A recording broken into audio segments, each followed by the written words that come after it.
Welcome back, folks. Sport Federation TV, where we keep talking sport in the province. So, of course, we caught up with Roxanne Clark, Western Cape Tennis, a little bit earlier on. Still coming up on the show tonight, we'll speak to Andy Berglund. He is a Major League Baseball coach who's going to be joining us on the show. And we'll be talking about handball, Western Cape, and, of course, but on the show with me now, Tiffany Wells, coach and athlete and manager, Western Cape Climbing. Tiffany, welcome to Sport Federation TV. Thank you. First time for us to have you on, but I think we've seen you on camera in the background, maybe doing coaching and climbing. I mean, how busy is your life? Busy but fun busy, I guess. Yeah. I get to specialize in sport day to day, which is really great. Yeah, so fun busy. So what does that look like for you from a when you say specialize in sport from a day? Is it kids coaching? Is it? Give us a rundown. So from a management perspective at a gym like Block 11, it's a lot of like adult climbers looking to train and to push themselves outdoors. And then from a coaching perspective, I coach predominantly youth climbers, so like teenagers.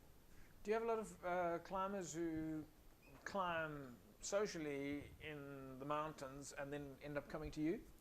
Yes, a lot of them wanting to push the limits, try and train more, understand how to train for something like rock climbing. Yeah. They come to me so that they know how to use a facility like a climbing gym so that they can push themselves outside. Or is it the other way around? You first start at a climbing gym and then go mountain climbing? Sure. Nowadays, most people start in a climbing gym. A little bit ago, when climbing gyms weren't as popular as they are, you would start outside and then slowly learn that there's these places you can train and that there's actually this training thing. Nowadays, it almost goes the opposite way. You find this climbing gym, you start climbing there, then you hear that you can actually do the sport outside, and then you get excited to do that as well because it gets you to all these cool places. So that's become quite a thing now, climbing. I mean, people are making it now a hobby instead of going to a normal gym or doing some sort of other activity. People are going to climbing gyms and enjoying not only the physical aspect but also the social aspect. Yes, yeah, it's a great way to work out.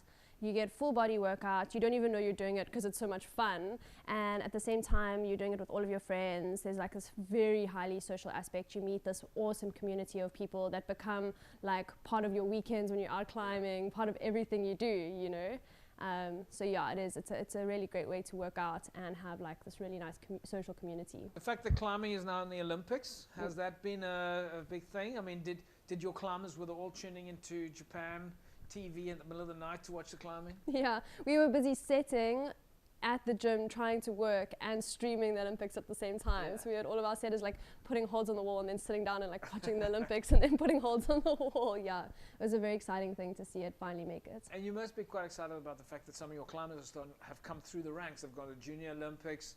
Yeah. And you've had some success already internationally. Yeah, it's been very cool to see that South Africa is starting to like show more on the international stage of climbing. Yeah. And it's cool to start trying to push. We've got some young athletes coming up that are stronger than we've ever had young athletes before, and it's cool to see where they're going to go, So you as a coach, are you exposed to those international high performance activities that you can then bring into your coaching?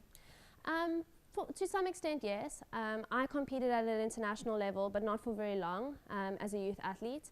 And that gave me the first taste of what it takes, and probably kind of inspired me to be able to coach as well.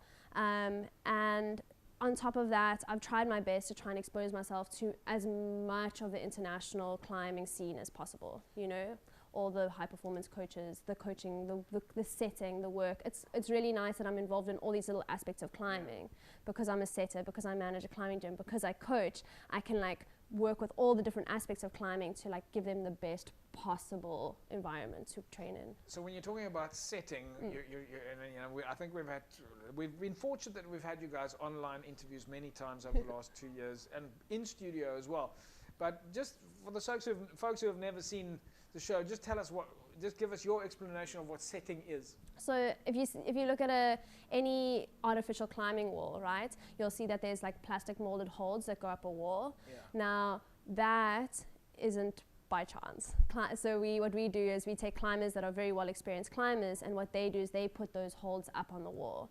And you'll see nowadays, if you try and watch things like climbing in the Olympics or the World Cups and things like that, you'll see that there's like a very specific style of climbing that is developed, and you have to be able to create that movement. And the way you create that movement is understanding it and being able to put those holds on the wall so that you can force that movement. So it's quite an art, and it takes quite a lot of time to learn. So yeah, it's about creating movement on the wall. You've had some high performance activity though, from a coaching course point of view recently. Tell us about that. Yeah, so in collaboration with Western Cape Climbing, what we've done now is we've created a high performance collaboration, right? Which what we've done is we've taken our top athletes in Western Cape, we've put them all together. They all coach at different places, they all climb in different environments, they all, you know, have different exposure. And what we do is we put them together, we run workshops where they all climb together, they all get as much input as possible from some of the best coaches we have. And we're just trying to push their limits, you know, teach them more, get them as exposed as possible to climbers as good as them, coaches that are specializing in things, get them exposure to other professionals like physios, dietitians, biokineticists, you know, like giving them as much as possible so that they can perform at their best. And how does that work? How often do they do it? Do they do it in evenings? Do you have different guest speakers? Yeah, so what we do is we try and plan like a couple of months in advance where we run different workshops. So we'll have either it's going to be a coaching workshop where they come in, they climb, and they're coached by some of our province's best coaches. And we've had some really cool sessions with them. They've really enjoyed it. Other times we've done things like we've had a talk with Paddy Upton where he discussed performance in youth climbers with parents, you know. So we're trying to build all spheres of an athlete's development, whether it be their parents, whether it be themselves, you know. Like we need to look at all of those different aspects, and we're trying to target all of them along the way.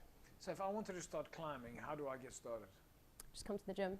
When you talk about the gym, what is the gym? So at Block 11 specifically, we have what is called a beginner's course, which we run for free every Saturday. Right. So there's 10 bookings, you book a spot, you come in, and with 10 other people, we show you the basics, you know, how to fall on the mats, what climbing entails, how to do all of those things, and that's about an hour and a bit course.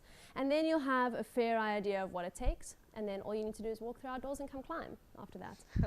So it's a bit of a trial, almost like a coupon story. So that's it. Do the other gyms as well do that? I mean, obviously Western Cape Climbing promotes that sort of activity. Yeah, so I believe there's courses available at City Rock as well, because they do the rope side of climbing as well, which we don't. So they have an array of courses as well for people wanting to start out and try things. There's also a lot of companies like Vertigo Gear is a guiding company.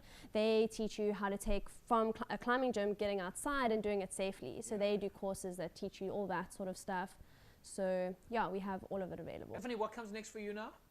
What comes next for me? So now we have a group of athletes that have been chosen to be a part of the national team. They'll be going and climbing in Dallas, Texas in August. So now it's about preparing them, you know, getting them just trained, getting them mentally ready to take on the World Cup stage. So that is our focus at the moment.